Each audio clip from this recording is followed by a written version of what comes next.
ਮੈਂ ਬੇਸਿਕਲੀ ਇਹ ਕਿਤਾਬ ਜਿਹੜੀ ਲੀਡਰਸ਼ਿਪ ਸੀਗੀ ਉਹਦੇ ਆਲੇ ਦੁਆਲੇ ਲਿਖੀ ਹੈ।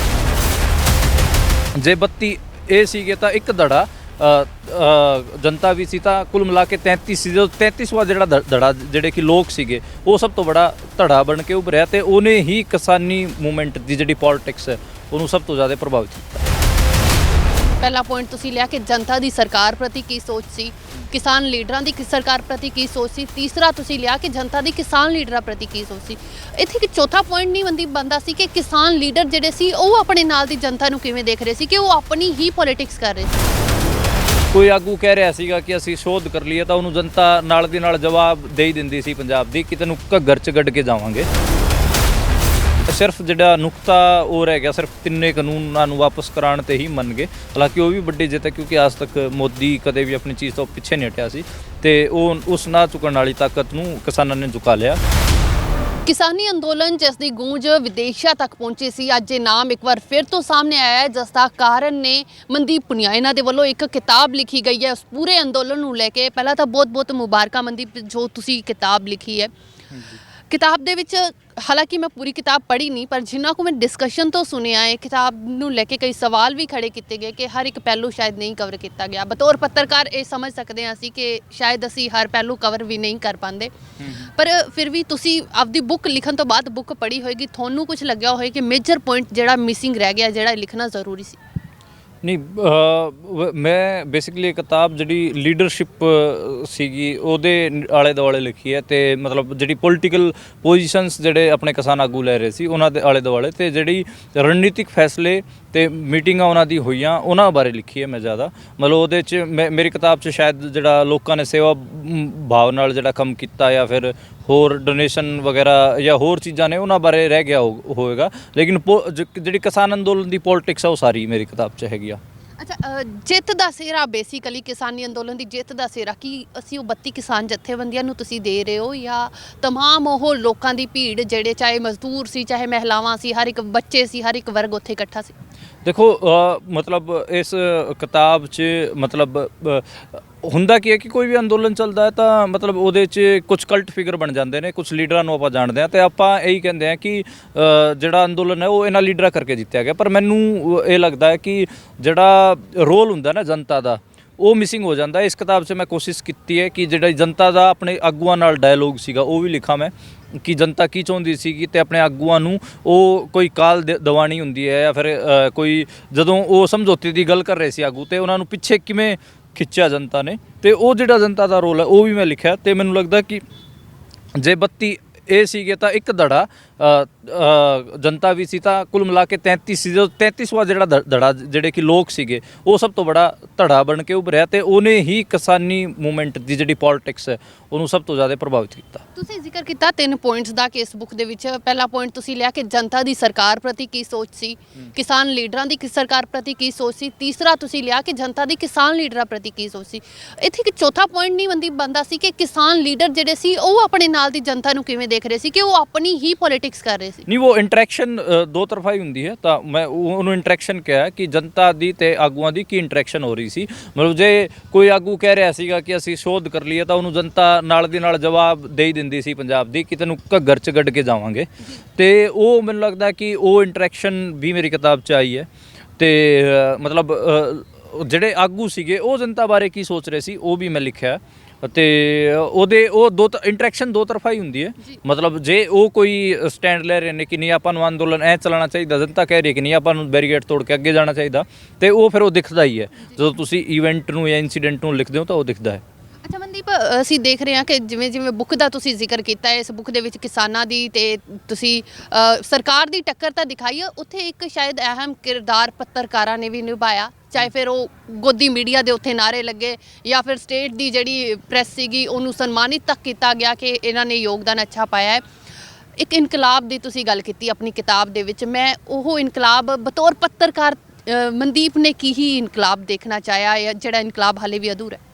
ਨਹੀਂ, ਮੇਰਾ ਦੇਖੋ ਮੇਰਾ ਇਹ ਮੰਨਣਾ ਹੈਗਾ ਕਿ ਜਿਹੜਾ ਸਟਰਕਚਰਲ ਪ੍ਰੋਬਲਮ ਨੇ ਆਪਣੇ ਇੰਡੀਅਨ ਇਕਾਨਮੀ 'ਚ ਜਿਹਦੇ ਕਰਕੇ ਰੂਰਲ ਕ੍ਰਾਈਸਿਸ ਖੜਾ ਹੈ, ਉਹਦੇ ਬਾਰੇ ਗੱਲ ਹੋ ਰਹੀ ਸੀ ਤੇ ਉਹਦਾ ਉਹ ਪੁਆਇੰਟ ਕਲਿੰਚ ਨਹੀਂ ਹੋ ਪਾਏ, ਯਾਨੀ ਕਿ ਜਦੋਂ ਅਡਾਨੀ ਅੰਬਾਨੀ ਦੇ ਸਾਈਲੋਜ਼ ਦੀ ਗੱਲ ਹੋ ਰਹੀ ਸੀ ਜਾਂ ਫਿਰ ਉਹਨਾਂ ਦਾ ਉਹ ਸਟਰਕਚਰ ਜਿਹੜਾ ਕਿ ਐਗਰੀਕਲਚਰ ਸੈਕਟਰ ਨੂੰ ਅਫੈਕਟ ਕਰਦਾ ਹੈ, ਉਹਦੇ ਤੇ ਹਮਲੇ ਦੀ ਗੱਲ ਹੋ ਰਹੀ ਸੀ, ਸ਼ਾਇਦ ਉਹ ਨਹੀਂ ਹੋ ਪਾਇਆ। ਸਿਰਫ ਜਿਹੜਾ ਨੁਕਤਾ ਉਹ ਰਹਿ ਗਿਆ, ਸਿਰਫ ਤਿੰਨੇ ਕਾਨੂੰਨਾਂ ਨੂੰ ਵਾਪਸ ਕਰਾਉਣ ਤੇ ਹੀ ਮੰਨ ਗਏ। ਹਾਲਾਂਕਿ ਉਹ ਵੀ ਵੱਡੀ ਜਿੱਤ ਹੈ, ਕਿਉਂਕਿ ਅੱਜ ਤੱਕ ਮੋਦੀ ਕਦੇ ਵੀ ਆਪਣੀ ਚੀਜ਼ ਤੋਂ ਪਿੱਛੇ ਨਹੀਂ ਹਟਿਆ ਸੀ ਤੇ ਉਹ ਉਸ ਨਾ ਝੁਕਣ ਵਾਲੀ ਤਾਕਤ ਨੂੰ ਕਿਸਾਨਾਂ ਨੇ ਝੁਕਾ ਲਿਆ ਤੇ ਉਹ ਵੀ ਵੱਡੀ ਜਿੱਤ ਹੈ। ਤਾਂ ਦੂਜਾ ਪੱਤਰਕਾਰਿਤਾ ਦੀ ਜਿਹੜੀ ਤੁਸੀਂ ਗੱਲ ਕੀਤੀ, ਮੈਨੂੰ ਲੱਗਦਾ ਕਿ ਪੱਤਰਕਾਰਿਤਾ ਰੂਲਿੰਗ ਕਲਾਸ ਟੂਲ ਹੈ ਜਰਨਲਿਜ਼ਮ, ਤੇ ਉਹਨੂੰ ਰੂਲਿੰਗ ਕਲਾਸ ਹੀ ਵਰਤਦੀ ਹੈ, ਸਰਕਾਰ ਆਪਣੇ ਹਿਸਾਬ ਨਾਲ ਵਰਤਦੀ ਹੈ ਜੇ ਪੱਤਰਕਾਰ ਛਾਣਾ ਨਾ ਹੋਵੇ ਤਾਂ। ਪਰ ਪੰਜਾਬ ਦੇ ਪੱਤਰਕਾਰਾਂ ਦਾ ਮੈਨੂੰ ਲੱਗਦਾ ਕਿ ਉਹਨਾਂ ਨੇ ਵਧੀਆ ਪੱਤਰਕਾਰਿਤਾ ਕੀਤੀ ਹੈ। ਪਹਿਲੀ ਵਾਰ ਪੰਜਾਬ ਮਤਲਬ ਜਿਵੇਂ ਹਿੰਦੀ ਦੇ ਪੱਤਰਕਾਰਾਂ ਨੂੰ ਮੈਂ ਦੇਖਦਾ ਸੀਗਾ ਜਾਂ ਫਿਰ ਦਿੱਲੀ ਦੇ ਜਿਹੜੇ ਪੱਤਰਕਾਰ ਸੀਗੇ ਉਹ ਜਿਸ ਜ਼ੁਬਾਨ 'ਚ ਗੱਲ ਕਰ ਰਹੇ ਸੀ ਜਾਂ ਫਿਰ ਪੰਜਾਬ ਵਾਲੇ ਜਿਸ ਜ਼ੁਬਾਨ 'ਚ ਗੱਲ ਕਰ ਰਹੇ, ਉਹ ਲੱਖਾਂ ਗੁਣਾ ਦਾ ਅੰਤਰ ਸੀਗਾ। ਪੰਜਾਬ ਵਾਲੇ ਪੱਤਰਕਾਰਾਂ ਤੇ ਮੈਂ ਦੇਖਦਾ ਸੀਗਾ ਕਿ ਉਹ ਕਿਸਾਨਾਂ ਨੂੰ ਆਪਣੇ ਹੀ ਮੰਨ ਹਾਂ ਉਹ ਉਹਨਾਂ ਦੇ ਲੱਗ ਰਹੇ ਸੀਗੇ। ਦੂਜੀ ਜਿਹੜੇ ਗੋਦੀ ਮੀਡੀਆ ਕਹਿੰਦੇ ਆ ਉਹਨਾਂ ਦੀ ਤੁਸੀਂ ਭਾਸ਼ਾ ਦੇਖੋਗੇ ਤਾਂ ਉਹ ਆਤੰਕਵਾਦੀ ਔਰ ਪਤਾ ਨਹੀਂ ਕੀ ਖਾਲਿਸਤਾਨੀ ਪਤਾ ਨਹੀਂ ਕੀ ਕਹਿ ਕੇ ਗੱਲ ਕਰ ਰਹੇ ਸੀ, ਤੇ ਇਹ ਤਾਂ ਫਰਕ ਸਾਨੂੰ ਦਿਖਿਆ ਹੈ। ਤੇ ਪੰਜਾਬੀ ਮੀਡੀਆ ਦਾ ਰੋਲ ਠੀਕ ਸੀਗਾ ਮੈਨੂੰ ਤਾਂ ਲੱਗਦਾ। ਅੱਛਾ, ਅਸੀਂ ਦੋ ਪਾਰਟੀਸ਼ਨ ਕਰਦੇ ਹਾਂ, ਇੱਕ ਯੂਥ ਦੀ ਤੇ ਇੱਕ ਸਾਡੇ ਬਜ਼ੁਰਗਾਂ ਦੀ, ਕਿਉਂਕਿ ਇਹ ਜਿਹੜਾ ਅੰਦੋਲਨ ਸੀਗਾ ਦੋਨਾਂ ਦੇ ਸਿਰ ਤੇ ਲੜਿਆ ਗਿਆ। ਹਾਲਾਂਕਿ ਮਹਿਲਾਵਾਂ ਦਾ ਯੋਗਦਾਨ ਸ਼ਾਇਦ ਪਤਾ ਨਹੀਂ ਕਿਉਂ, ਇੱਕ ਮਹਿਲਾ ਹੋ ਕੇ ਮੈਂ ਵੀ ਭੁੱਲ ਜਾਂਦੀ ਹਾਂ, ਪਰ ਮੈਨੂੰ ਲੱਗਦਾ ਕਿ ਸਭ ਤੋਂ ਵੱਧ ਮਹਿਲਾਵਾਂ ਦਾ ਯੋਗਦਾਨ ਰਿਹਾ। ਚਾਹੇ ਉਹਨਾਂ ਨੇ ਆਪਣੇ ਪੁੱਤ ਭੇਜੇ, ਚਾਹੇ ਉਹਨਾਂ ਨੇ ਆਪਣੇ ਪਤੀ ਭੇਜੇ, ਚਾਹੇ ਉਹ ਖੁਦ ਆਪਣੇ ਘਰ-ਬਾਰ ਤਾਲੇ ਲਾ ਕੇ ਘਰ, ਨਹੀਂ ਤਾਂ ਮਹਿਲਾ ਆਪਣਾ ਘਰ ਛੱਡਣਾ ਜਲਦੀ ਕਿਤੇ ਤਿਆਰ ਨਹੀਂ ਹੁੰਦੀ, ਪਰ ਉਹ ਆਪਣੇ ਘਰਾਂ ਨੂੰ ਤਾਲੇ ਲਾ ਕੇ ਉੱਥੇ ਸਾਲ ਭਰ ਬੈਠੀਆਂ ਰਹੀ। ਜੀ ਇਹ ਤਾਂ ਹੈ, ਮਤਲਬ ਔਰਤਾਂ ਦੀ ਸ਼ਮੂਲੀਅਤ ਬਾਰੇ ਤਾਂ ਹੈ ਹੀ ਕਿ ਔਰਤਾਂ ਦੀ ਸ਼ਮੂਲੀਅਤ ਬਹੁਤ ਵੱਡੀ ਗਿਣਤੀ 'ਚ ਰਹੀ, ਪਰ ਆਪਣੇ ਉਹ ਲੀਡਰਸ਼ਿਪ 'ਚ ਪੋਜੀਸ਼ਨਾਂ 'ਚ ਉਹ ਨਹੀਂ ਆ ਪਾਈਆਂ। ਉਹ ਮੈਨੂੰ ਲੱਗਦਾ ਕਿ ਇਹ ਸੰਯੁਕਤ ਕਿਸਾਨ ਮੋਰਚੇ ਨੂੰ ਸੋਚਣਾ ਚਾਹੀਦਾ ਕਿ ਉਹਨਾਂ ਨੂੰ ਔਰਤ ਲੀਡਰਸ਼ਿਪ ਨੂੰ ਵੀ ਸਪੇਸ ਦੇਣੀ ਚਾਹੀਦੀ। ਤੇ ਦੂਜਾ ਜਿਹੜਾ ਤੁਸੀਂ ਨੌਜਵਾਨ ਤੇ ਬਜ਼ੁਰਗਾਂ ਦੀ ਗੱਲ ਕੀਤੀ, ਦੇਖੋ ਬਾਈਨਰੀ ਵੀ ਠੀਕ ਹੈ ਪਰ ਬਾਈਨਰੀ ਨਹੀਂ ਬਣਾਉਣੀ ਚਾਹੀਦੀ। ਜਿਵੇਂ ਨੌਜਵਾਨ ਵੀ ਤੇ ਬਜ਼ੁਰਗ ਵੀ ਉਹ ਆਪਣੀ ਪੋਲੀਟੀਕਲ ਪੋਜੀਸ਼ਨਾਂ ਤੋਂ ਐਕਟ ਕਰ ਰਹੇ ਹੁੰਦੇ ਨੇ, ਮਤਲਬ ਜਿਵੇਂ ਕਿ ਕੁਝ ਨੌਜਵਾਨ ਨੇ ਉਹ ਜਿਹੜੇ ਕਿ ਮਤਲਬ ਜਿਹੜੇ ਕਿ ਜਿਨ੍ਹਾਂ ਨੂੰ ਲੱਗਦਾ ਹੈ ਕਿ ਨਹੀਂ ਆਪਾਂ ਨੂੰ ਦਿੱਲੀ ਨਹੀਂ ਜਾਣਾ ਚਾਹੀਦਾ, ਆਪਣੇ ਪੰਜਾਬ 'ਚ ਰਹਿ ਕੇ ਧਰਨਾ ਚਲਾਉਣਾ ਚਾਹੀਦਾ, ਸ਼ਾਇਦ ਉਹਨਾਂ ਦੀ ਪੋਲੀਟੀਕਲ ਪੋਜੀਸ਼ਨ ਕੁਝ ਬਜ਼ੁਰਗਾਂ ਨਾਲ ਵੀ ਮੇਲ ਖਾਂਦੀ ਹੋਵੇ। ਪਰ ਇਹ ਜੇ ਨੌਜਵਾਨ ਵੀ ਸੀ ਜਿਹਨਾਂ ਨੂੰ ਲੱਗਦਾ ਸੀ ਕਿ ਬੈਰੀਗੇਡ ਤੋੜ ਕੇ ਦਿੱਲੀ ਜਾਣਾ ਚਾਹੀਦਾ, ਕੁਝ ਬਜ਼ੁਰਗ ਵੀ ਇੱਦਾਂ ਦੇ ਸੀ ਜਿਹੜੇ ਉਹਨਾਂ ਨਾਲ ਸਹਿਮਤ ਸੀਗੇ। ਤੇ ਮਤਲਬ ਬਜ਼ੁਰਗ ਵਰਸਿਸ ਨੌਜਵਾਨ ਕਰਨ ਦੀ ਬਜਾਏ ਜਿਹੜੇ ਕਿ ਅੱਡ ਪੋਲੀਟੀਕਲ ਪੋਜੀਸ਼ਨ ਵਾਲੇ ਲੋਕ ਨੇ, ਮਤਲਬ ਅੱਡ ਧੜੇ ਨੇ, ਅੱਡ ਜਥੇਬੰਦੀਆਂ ਨੇ, ਉਹਨਾਂ ਦੇਖਣਾ ਚਾਹੀਦਾ। ਮਤਲਬ ਵੀਕੇਯੂ ਉਗਰਾਹਾਂ ਦਾ ਕੀ ਸਟੈਂਡ ਸੀ, ਵੀਕੇਯੂ ਸਿੱਧੂਪੁਰ ਦਾ ਕੀ ਸਟੈਂਡ ਸੀ, ਵੀਕੇਯੂ ਕ੍ਰਾਂਤੀਕਾਰੀ ਦਾ ਕੀ ਸਟੈਂਡ ਸੀ, ਵੀਕੇਯੂ ਰਾਜੇਵਾਲਾ ਦਾ ਕੀ ਸਟੈਂਡ ਸੀ, ਆਪਾਂ ਨੂੰ ਅੱਡ ਜਥੇਬੰਦੀਆਂ ਕਰਕੇ ਹੀ ਦੇਖਣਾ ਚਾਹੀਦਾ, ਮਤਲਬ ਉਹਨਾਂ ਦੇ ਸਟੈਂਡਾਂ ਬਾਰੇ ਗੱਲ ਕਰਨੀ ਚਾਹੀਦੀ।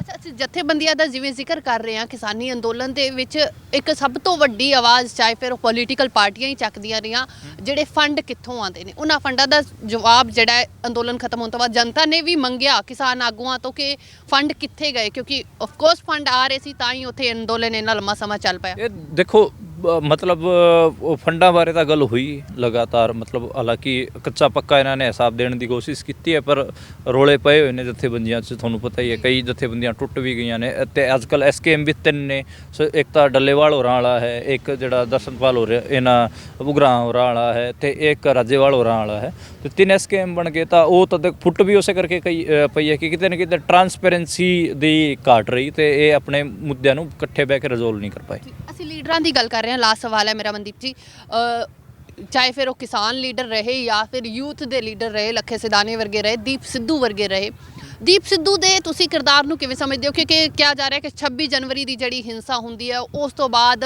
ਕਿਸਾਨਾਂ ਦਾ ਅੰਦੋਲਨ ਜਿਹੜਾ ਕਿਸਾਨ ਤੇ ਸਰਕਾਰ ਤੋਂ ਹਟ ਕੇ ਇੱਕ ਅਲੱਗ ਜਿਹਾ ਹੋ ਗਿਆ ਸੀ, ਇੱਕ ਸਿੱਖ ਵਰਸਿਸ ਕਾਮਰੇਡ ਸੋਚ ਅਸੀਂ ਕਹਿ ਸਕਦੇ ਹਾਂ, ਉਹ ਕ੍ਰੀਏਸ਼ਨ ਉੱਥੋਂ ਸਟਾਰਟ ਹੋ ਗਈ ਸੀ। ਮੈਨੂੰ ਲੱਗਦਾ ਕਿ ਦੇਖੋ ਪਹਿਲੀ ਗੱਲ ਤਾਂ ਮੈਂ 26 ਜਨਵਰੀ ਨੂੰ ਹੋਈ ਉਹ ਜਿਹੜਾ ਕੁਛ ਹੋਇਆ ਉਹਨੂੰ ਹਿੰਸਾ ਨਹੀਂ ਮੰਨਦਾ, ਵਾਇਲੈਂਸ ਨਹੀਂ ਮੰਨਦਾ, ਮਤਲਬ ਮੇਰੀ ਵੋਕੈਬਲਰੀ 'ਚ ਬੈਰੀਗੇਡ ਤੋੜਨ ਨੂੰ ਵਾਇਲੈਂਸ ਨਹੀਂ ਕਿਹਾ ਜਾਂਦਾ, ਤੇ ਖਾਲੀ ਪੋਲ ਤੇ ਜੇ ਨਿਸ਼ਾਨ ਸਾਹਿਬ ਚੁਲਾ ਦਿੱਤਾ ਜਾਂਦਾ ਤੇ ਉਹ ਵੀ ਕੋਈ ਕ੍ਰਾਈਮ ਨਹੀਂ ਹੈਗਾ, ਉਹਨੂੰ ਵੀ ਉਹ ਨਹੀਂ ਮੰਨਦਾ। ਤੇ ਬਾਕੀ ਜਿਹੜੀ ਦੂਜੀ ਅਪਰੋਚ ਆਉਂਦੀ ਹੈ ਕਾਮਰੇਡ ਵਰਸਿਸ ਸਿੱਖ ਵਾਲੀ, ਇਹ ਮੈਨੂੰ ਥੋੜ੍ਹੀ ਜਿਹੀ ਹੌਲੀ ਗੱਲ ਲੱਗਦੀ ਹੈ, ਕਿਉਂਕਿ ਤੁਸੀਂ ਜਰਨਲਾਈਜ਼ ਕਰਦੇ ਹੋ ਚੀਜ਼ਾਂ ਨੂੰ, ਜਥੇਬੰਦੀ ਵਾਈਜ਼ ਤੁਸੀਂ ਚੀਜ਼ਾਂ ਨਹੀਂ ਦੇਖਣਾ ਚਾਹੁੰਦੇ। ਕਿਹੜੀ ਜਥੇਬੰਦੀ ਕੀ ਕਹਿ ਰਹੀ ਹੈ? ਮਤਲਬ ਜੇ ਰਾਜੇਵਾਲ ਇਹ ਕਹਿ ਰਿਹਾ ਹੈ ਕਿ ਮਤਲਬ ਬਈ ਨਿਸ਼ਾਨ ਸਾਹਿਬ ਨੂੰ ਤਾਰ ਕੇ ਪਿੱਛੇ ਕੀਤਾ ਜਾਵੇ, ਜਿਹੜੇ ਉਹਨਾਂ ਨੇ ਸਟੇਜ ਤੋਂ ਸਟੇਟਮੈਂਟ ਦਿੱਤੀ, ਤਾਂ ਦੂਜੀ ਇਹੋ ਜਿਹੀ ਜਥੇਬੰਦੀਆਂ ਵੀ ਸੀਗੀਆਂ ਜਿਹੜੇ ਕਿ ਉਹਦਾ ਵਿਰੋਧ ਕਰ ਰਹੀਆਂ ਸੀ, ਕਹਿ ਰਹੀਆਂ ਸੀ ਕਿ ਨਹੀਂ ਅਸੀਂ ਸਾਡੇ ਜਿਹੜੇ ਕਲਚਰਲ ਰੰਗ ਨੇ, ਰਿਲੀਜੀਅਸ ਨਹੀਂ ਉੱਠ ਕੇ ਕਿਉਂ ਨਹੀਂ ਸਾਹਮਣੇ ਆਈ? ਜੇਕਰ ਜਿਹੜੀਆਂ ਵਿਰੋਧ ਕਰ ਰਹੀਆਂ ਸੀ, ਜਿਹੜੀਆਂ ਕਹਿ ਰਹੀਆਂ ਸੀ ਕਿ ਰਾਜੇਵਾਲ ਗਲਤ ਸਪੀਚ ਦੇ ਰਿਹਾ, ਰਾਜੇਵਾਲ ਦੀ ਸਪੀਚ ਇਹ ਨਹੀਂ ਹੋਣੀ ਚਾਹੀਦੀ, ਅੰਦੋਲਨ ਨੂੰ ਨੁਕਸਾਨ ਪਹੁੰਚ ਸਕਦਾ ਹੈ, ਉਦੋਂ ਉਹ ਜਥੇਬੰਦੀਆਂ ਦੀ ਆਵਾਜ਼ ਕਿਉਂ ਨਹੀਂ ਇੰਨੀ ਹਾਈ? ਉਹ ਤਾਂ ਮਤਲਬ ਸੋਚਣ ਵਾਲਾ ਵੀ ਸਵਾਲ ਹੈ ਕਿ ਕਿਉਂ ਸਿਰਫ ਖਾਸ ਲੋਕਾਂ ਨੂੰ ਹੀ ਉਹਨਾਂ ਸਪੇਸ ਮਿਲਿਆ ਮੀਡੀਆ 'ਚ, ਬਾਕੀ ਲੋਕਾਂ ਨੂੰ ਕਿਉਂ ਨਹੀਂ ਮਿਲਿਆ? ਉਹ ਤਾਂ ਦੇਖੋ ਹੁੰਦਾ ਹੀ ਹੈ ਕਿ ਜਿਹੜਾ ਅੱਜ ਕੱਲ੍ਹ ਆਪਾਂ ਚੈਨਲ ਵਾਲੇ ਵੀ ਤਾਂ ਹੀ ਕਰਦੇ ਨੇ ਕਿ ਵੀਡੀਓ ਕਿਹਦੀ ਜ਼ਿਆਦਾ ਚੱਲਦੀ ਉਹਦਾ ਇੰਟਰਵਿਊ ਜਾ ਕੇ ਲੈਂਦੇ, ਔਰ ਬਾਕੀ 32 ਆਗੂਆਂ ਨੂੰ ਤਾਂ ਸਾਰੇ ਜਾਣੇ ਜਾਣਦੇ ਵੀ ਨਹੀਂ, 2-4 ਆਗੂਆਂ ਨੂੰ ਜਾਣਦੇ ਆ, ਇਸੇ ਕਰਕੇ ਉਹਨਾਂ ਨੂੰ ਹੀ ਕੀ ਲੀਡਰ ਵੀ ਕਿਹਾ ਗਿਆ, ਕੁੰਜੀਗਤ ਆਗੂ ਵੀ ਕਿਹਾ ਗਿਆ। ਤੇ ਦੂਜੀ ਜਿਹੜੀ ਇਹ ਸਾਰੀ ਬਹਿਸ 'ਚ ਮਤਲਬ ਤੁਸੀਂ ਜਿਹੜੇ ਜਥੇਬੰਦਕ ਢਾਂਚੇ ਨੇ ਉਹਨਾਂ ਨੂੰ ਛੱਡ ਦਿੰਦੇ ਹੋ ਤੇ ਤੁਸੀਂ ਇੱਕ ਜਰਨਲਾਈਜ਼ ਕਰਨ ਲੱਗ ਜਾਂਦੇ ਹੋ ਤੇ ਸਾਰਿਆਂ ਨੂੰ ਹੀ ਇੱਕ ਖਾਨੇ 'ਚ ਪਾ ਦਿੰਦੇ ਹੋ ਕਿ ਸਾਰੇ ਹੀ ਚੋਰ ਨੇ, ਸਾਰੇ ਹੀ ਗੱਦਾਰ ਨੇ। ਇਹ ਨਹੀਂ ਹੁੰਦਾ, ਮਤਲਬ ਤੁਸੀਂ ਦੇਖਣਾ, ਹਾਂ ਦੋ ਪਹਿਲੂ ਹੁੰਦੇ, ਹਾਂ ਮਤਲਬ ਤੁਹਾਨੂੰ ਦੇਖਣਾ ਪੈਂਦਾ ਕਿ ਕੌਣ ਗਲਤ ਸੀ ਤੇ ਕੌਣ ਸਹੀ ਸੀ, ਤੇ ਅੱਡ ਕਰਕੇ ਹੀ ਦੇਖਣੇ ਪੈਣ। ਬਹੁਤ ਬਹੁਤ ਧੰਨਵਾਦ ਮਨਦੀਪ, ਤੇ ਉਮੀਦ ਕਰਦੇ ਹਾਂ ਕਿ ਸਾਡੇ ਪੰਜਾਬ ਦੇ ਨਹੀਂ ਬਲਕਿ ਦੇਸ਼ ਦੇ ਬੱਚਿਆਂ ਨੂੰ ਤੁਹਾਡੀ ਕਿਤਾਬ ਤੋਂ ਵਾਕਈ ਇਸ ਅੰਦੋਲਨ ਦੇ ਬਾਰੇ ਜੋ ਪਹਿਲੂ ਉਹਨਾਂ ਨੂੰ ਨਹੀਂ ਉਹਨਾਂ ਤੱਕ ਪਹੁੰਚ ਪਾਏ ਉਹ ਸਿੱਖਣ ਨੂੰ ਮਿਲਣਗੇ। ਥੈਂਕ ਯੂ ਸੋ ਮਚ ਜੀ, ਸ਼ੁਕਰੀਆ ਮੈਮ, ਥੈਂਕ ਯੂ। ਤਾਂ ਬਿਲਕੁਲ ਮਨਦੀਪ ਪੁਨੀਆ ਸਾਡੇ ਨਾਲ ਸੀ, ਜਿਨ੍ਹਾਂ ਦੇ ਵੱਲੋਂ ਕਿਤਾਬ ਲਿਖੀ ਗਈ ਹੈ। ਹਾਲਾਂਕਿ ਉਹ ਇੱਕ ਅੰਦੋਲਨ ਇਤਿਹਾਸਿਕ ਜ਼ਰੂਰ ਬਣ ਚੁੱਕਿਆ ਹੈ, ਪਰ ਉਹ ਇਤਿਹਾਸ ਹਮੇਸ਼ਾ ਦੇ ਲਈ ਇਤਿਹਾਸ ਬਣਿਆ ਰਹੇ, ਉਸ ਨੂੰ ਲਿਖਣਾ ਛਾਪਣਾ ਵੀ ਬੇहद ਜ਼ਰੂਰੀ ਹੈ, ਜੋ ਇੱਕ ਪਹਿਲ ਜਿਹੜੀ ਹੈ ਮਨਦੀਪ ਪੁਨੀਆ ਦੇ ਵੱਲੋਂ ਕੀਤੀ ਗਈ ਹੈ। ਕੈਮਰਾਮੈਨ ਗੁਰਵਿੰਦਰ ਦੇ ਨਾਲ ਸ਼ਾਲੂ ਮਿਰੋਕ, ਚੰਡੀਗੜ੍ਹ।